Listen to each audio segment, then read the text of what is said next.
Thanks once again for choosing RTV News. I am Isabel Massos. At the top of our edition, those residing near Rwanda's border to Uganda currently grappling with the Ebola epidemic say they have stopped unnecessary trips across the border as a precaution. And the Ministry of Health has urged disclosure of Ebola symptoms upon entry from Uganda.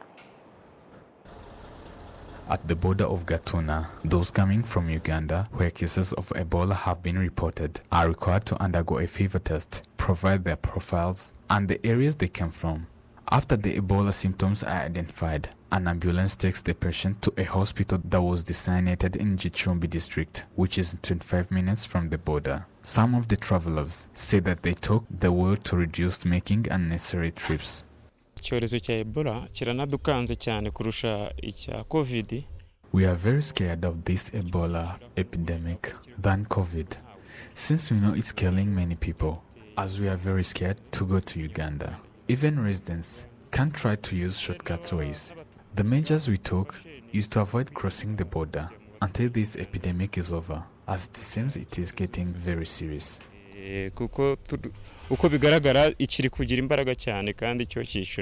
Stretching to Gicumbi district, there are 21 residents who were identified to travel from Mubende in Uganda, where the Ebola epidemic was first detected, and they are being monitored by the health professionals. The mayor of Gicumbi district, Nzawanima Emmanuel, has urged the general public to grasp the danger of this epidemic and be more conscious. The Minister of Health, Dr. Daniel Ngamije, urged the public to avoid unnecessary travels to Uganda to ensure that the Ebola virus reduces its severity. People from those affected zones should provide accurate information so that we can treat them in a very special way for some few days, instead of hiding themselves and spread it to others at home. Some people should not hide any coming person from those mentioned zones, as we have enough equipments to treat them at zero cost. Minister Daniel Ngamije also stresses that the government of Rwanda is ready to prevent and deal with this Ebola epidemic because all the measures are there. As the government of Rwanda, we already took some measures to prevent this epidemic, so we have to prevent it by inspecting people coming from those places, as its symptoms looks like ones for malaria, and when it's coming serious, the patients start to bleed through nose, mouth or eyes. So people should be aware of that, as by now all neighboring districts to Uganda began to test the passengers coming from Uganda. As the country, we are ready with the equipments.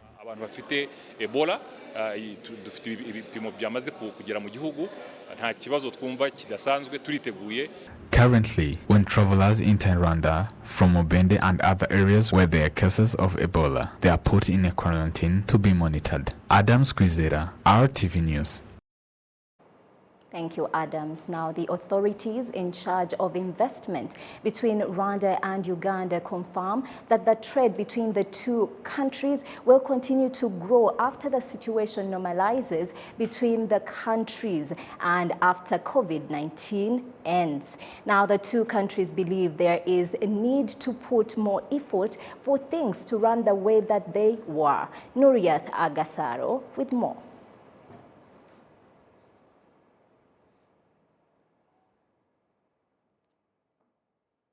Today marks the beginning of the 2022-2023 school year for primary and secondary school students, since tuition fees were standardized by the Ministry of Education. Our parents and guardians commend the acknowledgement of the new regulations by schools across the country. Precious Kirezi explores.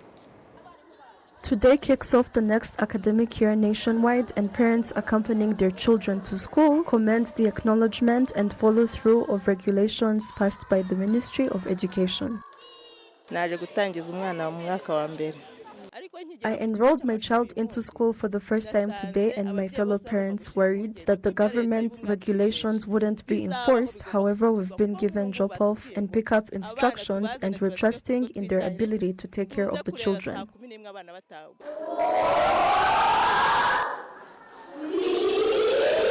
Students have remarked the academic year is off to a great start, and they look forward to achieving their goals in the future. I'm well prepared thanks to the tuition fee reduction, and I intend to achieve my goal of success and surpass what my parents expect of me. This occurs at a time when school administrators have provided students with their school requirements, which has served as an incentive to enhance student participation. A primary student enrolled here pays 975 Rwandan francs, and a high school student pays 19,500 francs, and those who can't pay now have opted to pay gradually. The school's first term begins on the 26th of September and ends on the 23rd of December. Precious Chidezi, RTV News.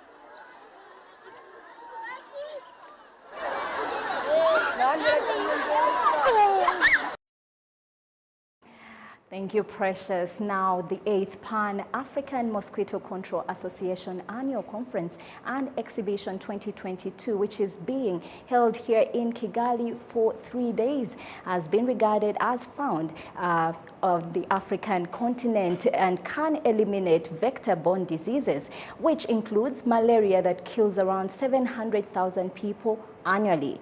Betty Mutoni now reports. According to the World Malaria Report, more than 241 million people suffered from malaria last year, while 55% of those are people from 6 African countries of DRC, Nigeria, Mozambique, Angola, Burkina Faso, and Uganda.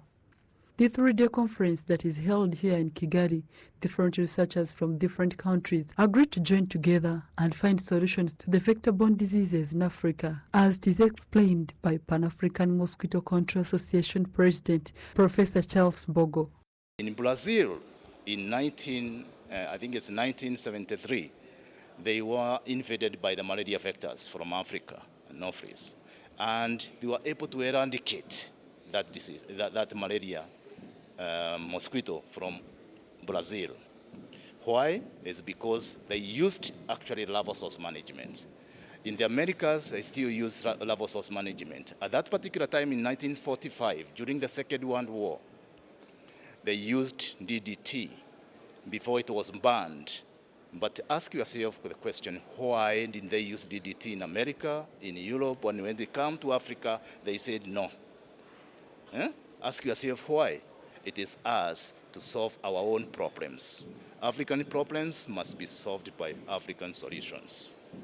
That's my take. As one of the ways to fight malaria is sleeping under mosquito nets. In September this year, different residents all over the country were given mosquito nets after the ones that were given to them got old and mosquitoes would enter and bite them.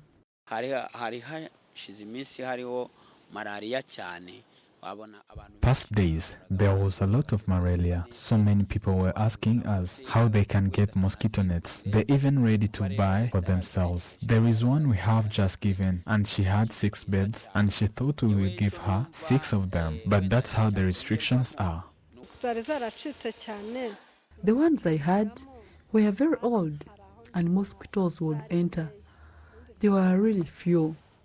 I had only 2. But since I've got the new ones, I'll go and give all of them. They have given me 2 mosquito nets, and the one I had was old. They would enter and bite me, but now no mosquito that can enter. I'm now going to put it and ready to sleep in it. Professor Sheila, the Special Ambassador of African Leaders Malaria Alliance, noted that elimination of vector-borne diseases is possible if Africans work as a team. If we can at least show that together as Africans, we can collaborate and have research and produce data that can be able to lead to our action we will make it. I mean, right now, our own political leaders, I represent the African Leaders Malaria Alliance, which is brought up by our 55 heads of state and governance, which shows that really health is a political choice. And they have chosen that they are going to tackle malaria, neglected tropical diseases, as well as other vector-borne diseases. So with that collaboration, I know they can be at Africa level, be able to say what we need to do in each and every country to ensure that we eliminate these diseases in Africa. We can be able to do it. The Rwandan Minister of Health, Dr. Daniel Ngamije, explained different ways that Rwanda is doing to make sure that vector-borne diseases are eliminated in the country as well as in Africa, which is the main objective of this conference. It is therefore important to ensure alignment of national programs with integrated and multi-sector approaches to optimize implementation of interventions targeting multiple vectors and diseases. In Rwanda, we experienced increase of malaria from 2016 to 2017. And since then, we used One Health approach, integrated vector management, insecticide resistance management strategies with positive results in reducing malaria burden. Additional efforts are still needed to achieve further reduction and moving forward to effective elimination of malaria and other vector-borne diseases in Rwanda. In 2016, in Rwanda, there was a sharp rise of the number of people suffering from malaria to more than 4 million, and 18,000 had chronic malaria, while 700 died of it. Betty Mutoni, RwandaTV News. Now, moving on, earlier, our team was not able to get a hold of this particular story, but now we can.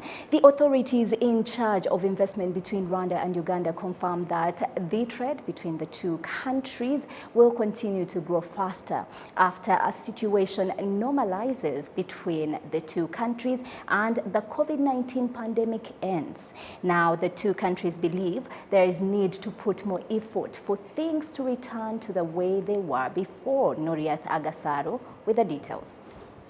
According to cross-border traders, trade between Rwanda and Uganda is returning to normal, though there is still room for advancement. natwe nko mu bucuruzi aho turi harashimishije. As traders, where we are extremely good, because if you complete all of the requirements that are commanded, such as custom declarations, we pay taxes and receive our goods, but most of them do not require tax because they use COMESA.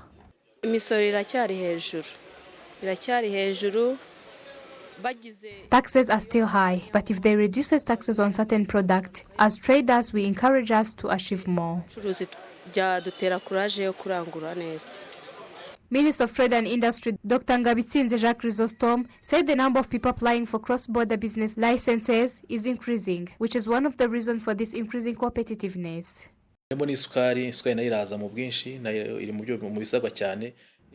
Sugar and different types of alcohol are also available. I have just mentioned few of them. As for today, if you compare what we provide to Uganda to our shared markets, like our coffee or horticulture items such as fruits and vegetables, are crossed notably in terms of agriculture and animal husbandry.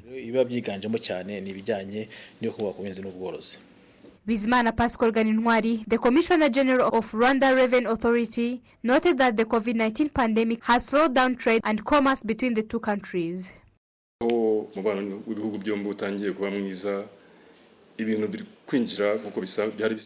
The two countries' relationship is continuing to improve, and things are proceeding as usual, despite the fact that both sides need to be encouraged to follow the correct procedures at this point.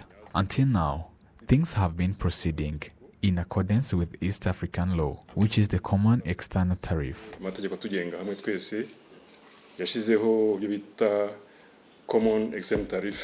According to the Rwanda Revenue Authority Commissioner General, since the trader began, Rwanda has exported $400 million worth of product to Uganda, and Uganda has exported $15 billion worth of product into Rwanda. Nuriat Agasaro, RTV News. Thank you, Nuriat. Now, moving on to security matters, 20 Rwandan soldiers and police officers have started a 5-day training aimed at combating and preventing the recruitment of children into military and armed groups in Africa. The training is being conducted at the Rwanda Peace Academy. Sam Kalisa brings us this report. 20 military and police officers have started training at the Rwanda Peace Academy located in Musanze district. The training aims at equipping Rwandan soldiers and police officers with skills to prevent and combat the recruitment of children into the military and armed groups in times of war. Retired Colonel Jill Rutaremara, the director of the Rwanda Peace Academy, explores more on the aim of this training.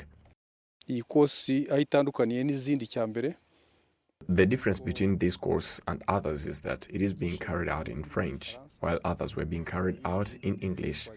The main aim is to equip officers who can go out and train others, because as you know, the LER Center of Excellence is only in Rwanda, but also it is an added advantage when they are deployed in different peacekeeping missions while they are able to communicate what they learned in French.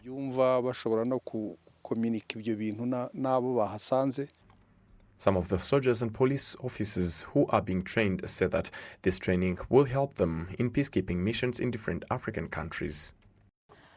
It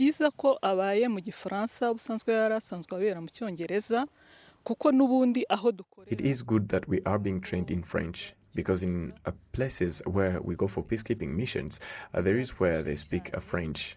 So it will help us while working from Spanish-speaking areas. The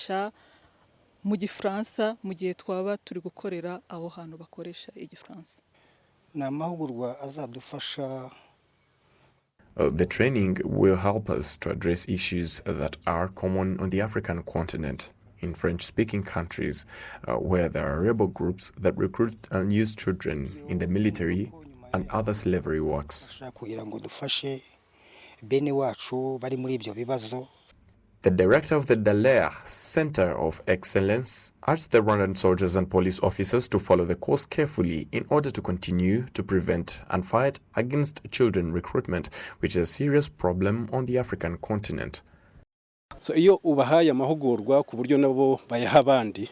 When you equip them to be able to train others, it reduces the gap, because they can now help other people know that they can rehabilitate children who have been recruited as soldiers. The first criteria is being a soldier or a police officer, and knowing that wherever you go, wherever you are deployed, you'll be meeting different people, including children who have been recruited as soldiers. This 5-day training was organized by the LER Center of Excellence in collaboration with the Rwanda Peace Academy. A commemorative tree was also planted as an indication of the cooperation between the institution and the Rwanda Peace Academy. I'm Isabel Masozer on behalf of the entire news team. Have a wonderful week.